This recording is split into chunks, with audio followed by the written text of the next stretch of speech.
नमस्कार, हिम्बूटी आयुर्वेदा में आपका स्वागत है।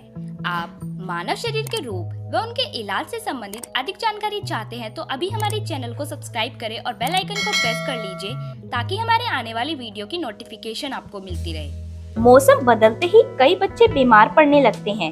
ऐसा इसलिए होता है क्योंकि उनकी इम्यूनिटी कमजोर होती है, लेकिन कई पेरेंट्स को यह पता नहीं होता है और बीमार पड़ते ही बच्चे को मेडिसिन दे देते हैं। पेरेंट्स को चाहिए कि वे यह पहचाने कि कहीं उनके बच्चे की इम्यूनिटी कमजोर तो नहीं है।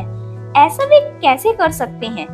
इसके लिए पेरेंट्स को लक्षणों और संकेतों को पहचानना होगा जो बच्चों की कमजोर इम्यूनिटी की ओर इशारा करते हैं।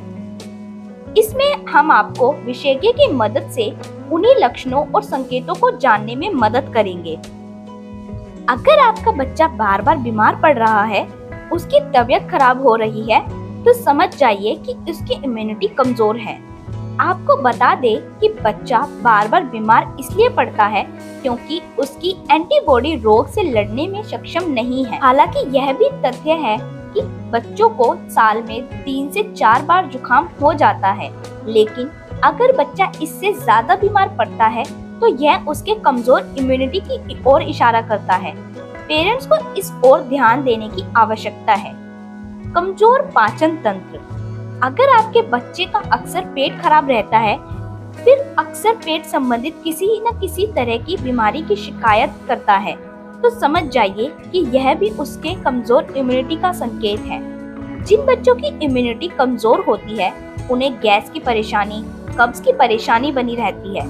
दरअसल पेट में अच्छे और बुरे दोनों तरह के बैक्टीरिया होते हैं। जो बैक्टीरिया पाचन तंत्र को स्वस्थ रखते हैं, वे गुड बैक्टीरिया कहलाते हैं। संक्रमण से लड़ने में ये बैक्टीरिया मददगार साबित होते हैं।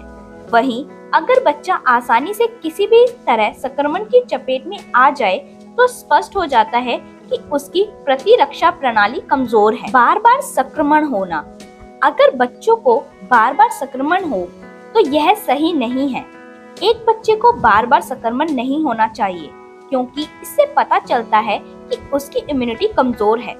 कमजोर इम्यूनिटी के कारण बच्चे को कान में इन्फेक्शन, अस्थमा, निमोनिया, साइनसाइटिस जैसी गंभीर बीमारियां हो सकती है। इसके अलावा पेरेंट्स को यह भी समझना होगा कि अगर बच्चे की एंटीबॉडी मजबूत नहीं होगी तो इससे इन्फेक्शन से बचाना मुश्किल हो जाएगा। एंटीबॉडी को मजबूत बनाने के लिए जरूरी है कि वे बच्चे की इम्यूनिटी को बूस्ट करने पर काम करें। अक्सर थकान महसूस करना। अगर बच्चा कुछ देर खेलकर, सीढ़ियां चढ़कर, थोड़ा सा दौड़ने पर थक जाता है, तो पेरेंट्स को समझने में देरी नहीं लगनी चाहिए कि बच्चे को इम्यून कमजोर है। इस तरह के बच्चे अपना ज्यादातर समय बैठे बैठे गुजार देते हैं। इस तरह के बच्चे की फिजिकल एक्टिविटी भी काफी कम होती है। पेरेंट्स को चाहिए कि वे अपने बच्चों को एक्टिव रखें। इसके लिए उन्हें एनर्जेटिक बनाए रखना चाहिए। बच्चों को ऊर्जावान बनाए रखने के लिए उनकी डाइट में हेल्दी फ्रूट्स और सब्जियां शामिल करें। उनकी चोट ठीक होने में समय लगता है।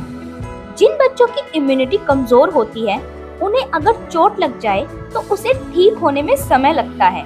विशेषज्ञ कहते हैं कि अगर बच्चे की चोट ठीक होने पर औसत से ज्यादा समय लगता है, तो इसके पीछे उसकी कमजोर इम्यूनिटी का जिम्मेदार होती है। इसके साथ आपको बता दें कि अगर बच्चे का कोई घाव ठीक होने में लंबा समय ले, तो यह सही नहीं है। कोई भी घाव संक्रमण में बदल सकता है, जो सही नहीं है। कुल मिलाकर कहने की बात यह है कि पेरेंट्स को चाहिए कि वे अपने बच्चे की इम्यूनिटी को बूस्ट करने की ओर ध्यान दें ताकि वे स्वस्थ जीवन जी सके। दोस्तों, आप हमारे चैनल को देखते रहें, लाइक करें, सब्सक्राइब करें और अपने दोस्तों के साथ शेयर करें, जिससे ज्यादा से ज्यादा लोग स्वास्थ्य लाभ प्राप्त कर सके।